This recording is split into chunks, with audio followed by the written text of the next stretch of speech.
ક્યારે વિચાર્યું છે કે સંસ્કૃતના પાઠ્યપુસ્તકનું માત્ર એક પાનું આપણને એક આખી રોમાંચક દુનિયામાં લઈ જઈ શકે છે? આજે આપણે બસ એ જ કરવાના છીએ. એક શાળાના રમતગમતના દિવસની વાર્તા જે એક નાના પાઠમાં છુપાયેલી છે. તો ચાલો આ સફર શરૂ કરીએ. જરા આ દ્રશ્ય જુઓ. એવું લાગે છે ને કે આપણે સીધા જ એક સ્કૂલના મેદાનમાં પહોંચી ગયા છીએ. ચારે બાજુ ઉત્સાહનો માહોલ છે. હવામાં જાણે કે એક અલગ જ ઉમંગ છે. આ ચિત્ર આપણને કહી રહ્યું છે, આવો આ વાર્તાનો ભાગ બનો.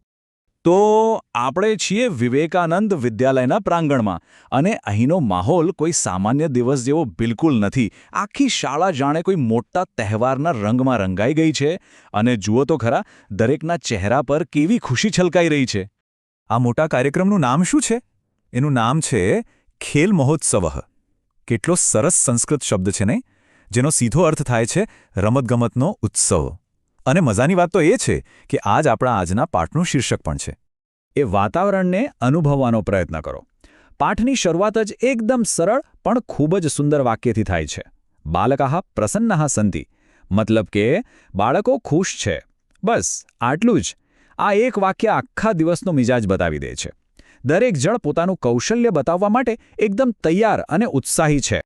ચાલો હવે સીધા એક્શનમાં જઈએ. આખરે આ ઉત્સવમાં થઈ શું રહ્યું છે? મેદાન પર ચારે તરફ અલગ અલગ સ્પર્ધાઓ ચાલી રહી છે અને આપણે બરાબર એની વચ્ચે જ છીએ.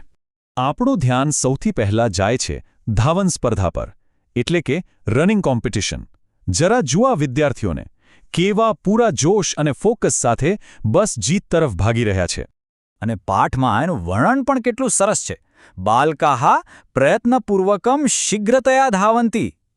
આનો મતલબ એ નથી કે તેઓ ખાલી દોડી રહ્યા છે. ના, તેઓ પૂરા પ્રયત્ન સાથે, પૂરી તાકાત લગાવીને જેમ બને એમ ઝડપથી દોડી રહ્યા છે.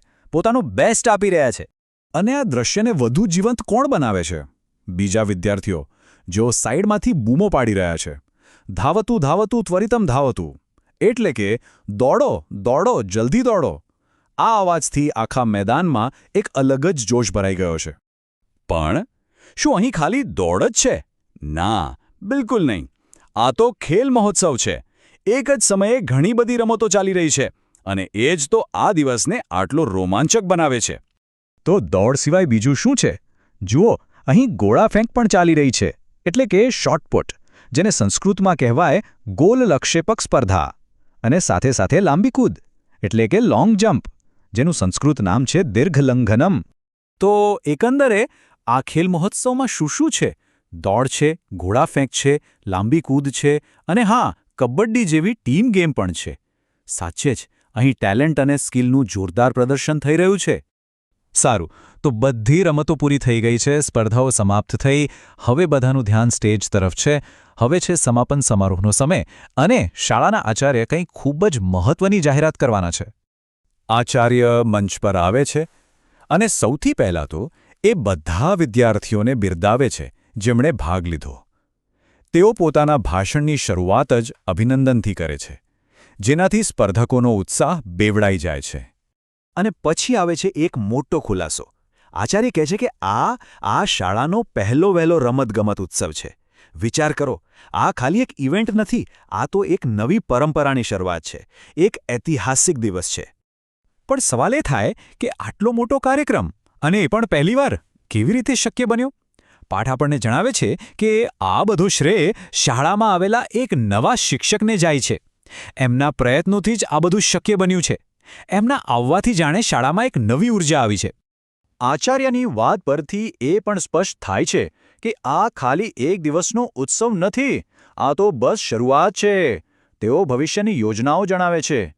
હવે શાળામાં ફિઝિકલ ટ્રેનિંગ માટે એક નવા કોચ છે. આ રમતગમત મહોત્સવ હવે દર વર્ષે થશે. અને એટલું જ નહીં, વિદ્યાર્થીઓને રાજ્ય અને રાષ્ટ્રીય સ્તરની સ્પર્ધાઓ માટે પણ તૈયાર કરવામાં આવશે. લક્ષ્ય છે શાળાનું નામ રોશન કરવાનું. પણ એક મિનિટ, શું આ બધું જ ખાલી સ્પર્ધા, મેડલ, જીત-હાર વિશે જ છે? ના, આ ઉત્સવના અંતે એક એવો સંદેશ આપવામાં આવે છે જે આ બધી બાબતોથી પણ ઉપર છે. એક એવો સંદેશ જે આ દિવસનો સાચો અર્થ સમજાવે છે. આચાર્યનો મુખ્ય સંદેશ એકદમ સ્પષ્ટ અને પાવરફુલ છે. જીવને ખેલસ્ય મહત્વમ અસ્તિ. એટલે કે જીવનમાં રમતગમતનું ખૂબ મહત્વ છે. આ વાક્ય આપણને યાદ અપાવે છે કે રમતો ખાલી મેદાન પર નથી રમાતી, એ જીવન જીવવાની રીત શીખવે છે. પણ કેમ? શા માટે રમતગમત આટલું જરૂરી છે? જવાબ એક જ શબ્દમાં છે: સર્વાંગીણ વિકાસ, એટલે કે ઓલરાઉન્ડ ડેવલપમેન્ટ, સંપૂર્ણ વિકાસ. અને આ જ તો આખા ખેલ મહોત્સવનો મુખ્ય હેતુ છે. અને આ જ આખા પાઠનો સાર છે. રમતગમતનો અસલી હેતુ ખાલી શારીરિક રીતે મજબૂત બનવાનો નથી, પણ વ્યક્તિના સંપૂર્ણ વિકાસમાં મદદ કરવાનો છે. એ શિસ્ત શીખવે છે, ટીમવર્ક શીખવે છે અને એક મજબૂત ચારિત્રનું ઘડતર કરે છે. તો આ સંસ્કૃત પાઠમાંથી શીખેલી આ વાત આપણને એક મોટા સવાલ પાસે લાવીને મૂકી દે છે. આપણે એવું શું કરી શકીએ કે ખેલ મહોત્સવની આ અસલી ભાવના, એટલે કે આનંદથી ભાગ લેવો અને પોતાનો સંપૂર્ણ વિકાસ કરવો, એ માત્ર શાળાના મેદાન સુધી જ સીમિત ન રહે, પણ જીવનની દરેક સ્પર્ધામાં, દરેક પડકારમાં આપણી સાથે રહે.